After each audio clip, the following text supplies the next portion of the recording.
The first clue that something was different at Pelican Bay came with a sound no one expected. In the security housing unit, the SHU, red warning lights began to spin above two adjacent cells. A voice from the control booth barked, "All movement stop." This was the section of California's most secure prison where every step, every door, and every second was supposed to be controlled. Yet on this gray morning, officers saw two inmates from rival gangs glance at each other through the tiny food slots as if a line had been crossed. Radios crackled, boots pounded, and steel doors slammed shut all along the tier. The myth that Pelican Bay was a perfectly sealed machine had cracked for a moment, and everyone inside felt it. Understand how that moment could happen, you have to see how the prison is built. Pelican Bay State Prison opened in 1989 near Crescent City on the far northern coast of California. It was designed to hold the state's most violent and influential prisoners, men who ran gangs from inside other prisons. Lawmakers called it a Supermax, a prison built for maximum security. Civil rights groups called it a place of extreme isolation. The truth lies in the way it works day by day. Inmates here are classified according to a point system that weighs their crimes, behavior, and gang ties.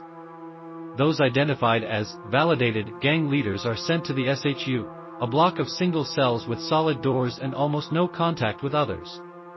Movement is controlled by an electronic schedule. Doors open and close on command from a control booth. Meals arrive through a slot. Even exercise takes place alone in a small concrete pen with walls so high you can see only a strip of sky. The goal, according to state policy, is to cut off communication between gangs and reduce violence. Oversight reports and court records describe how staff track gang, shot callers, separate rival GR. Oops, and rotate officers to keep anyone from becoming predictable. But prisoners and their lawyers say the system can be too rigid. Once you are labeled a gang affiliate, it can be hard to get out of the SHU even if you change. For some men, that has meant decades in near total isolation. Day to day, the SHU runs on routine. Officers walk the tier at set times. Inmates learn to mark the minutes: breakfast, mail call, yard, dinner. Many fill the hours with small tasks, push-ups, reading, writing letters, or talking through air vents. The silence is heavy. One former inmate told a documentary crew, "You start to hear your own thoughts echo back at you." Another said, "It's like living in a parking space with your mind as your only company." Even here there are highs and lows. A high might be getting a letter from family or a legal update that moves you one step closer to a transfer out of the SHU. A low might be losing yard time because of a lockdown or having mail delayed by security screening. Guards, too, face stress. They spend long shifts walking echoing corridors, watching for subtle signals between men who never speak out loud. On the morning of the incident, Officer Harris was making his rounds with a clipboard.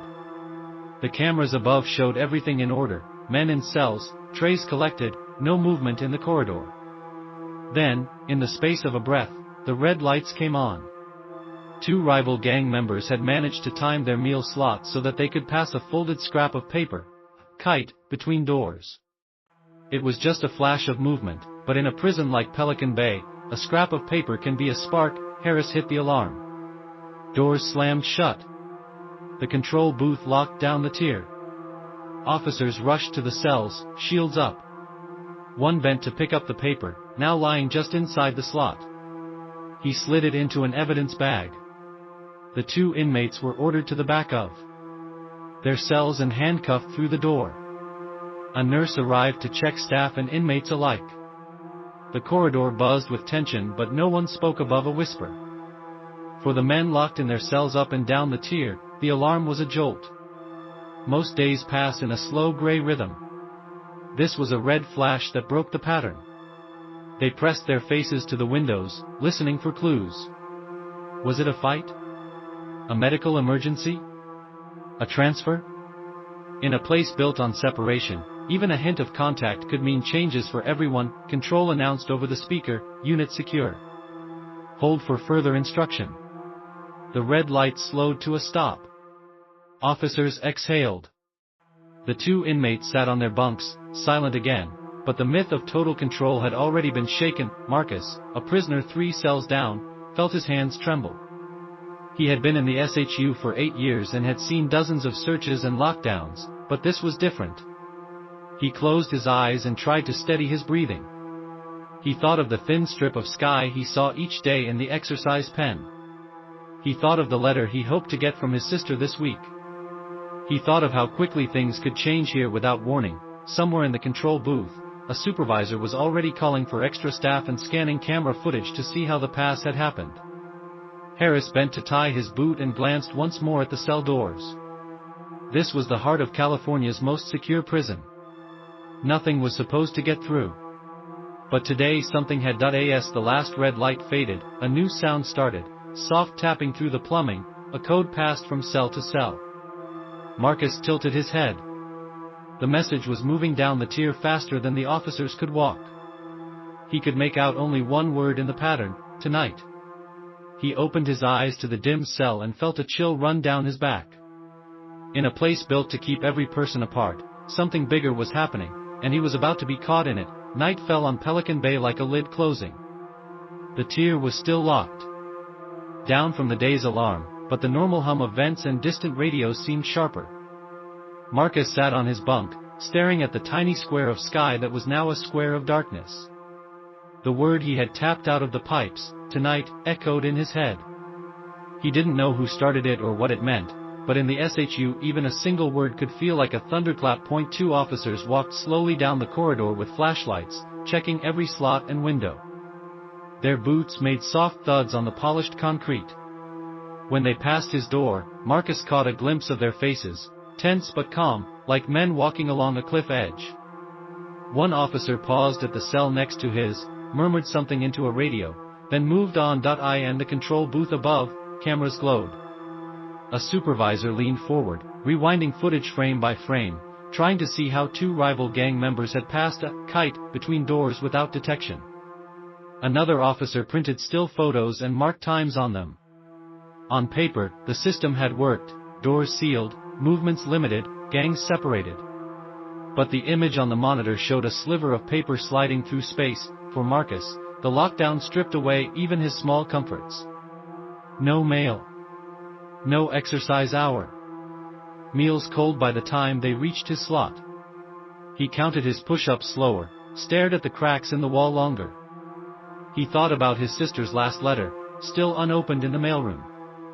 He thought about the lawsuit he had joined years ago, the one that had led to changes in the SHU but not enough to free him from it. Across the tier, a prisoner began humming softly, a sound Marcus had never heard from him before.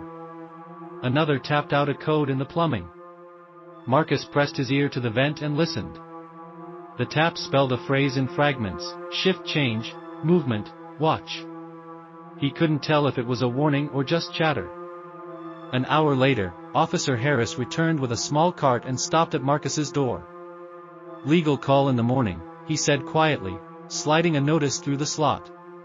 "Stay steady." Marcus nodded but didn't speak. Harris moved on, checking locks, writing notes on a clipboard. From his bunk, Marcus pictured the layout of Pelican Bay like a map in his head: the SHU pods, the control booths, the exercise pens, the perimeter fences beyond. The prison was built to control movement, but movement still found cracks, through pipes, paper, and glances. He wondered if the word "tonight" meant someone was planning another pass, or if it meant something bigger. Just after midnight, the tier lights dimmed to their lowest setting. Marcus was drifting towards sleep when a different sound woke him: a metallic click, soft but close, like a door bolt sliding. He opened his eyes.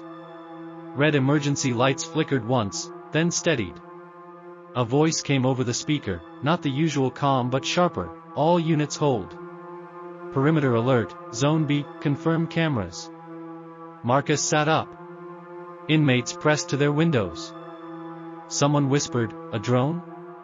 Another said, "Storm?" The tapping started again, faster this time, echoing through the pipes like a heartbeat. From the control booth, a supervisor's voice cut through: "Stay in place. Roof team en route." The officers on the tier froze, listening. The heavy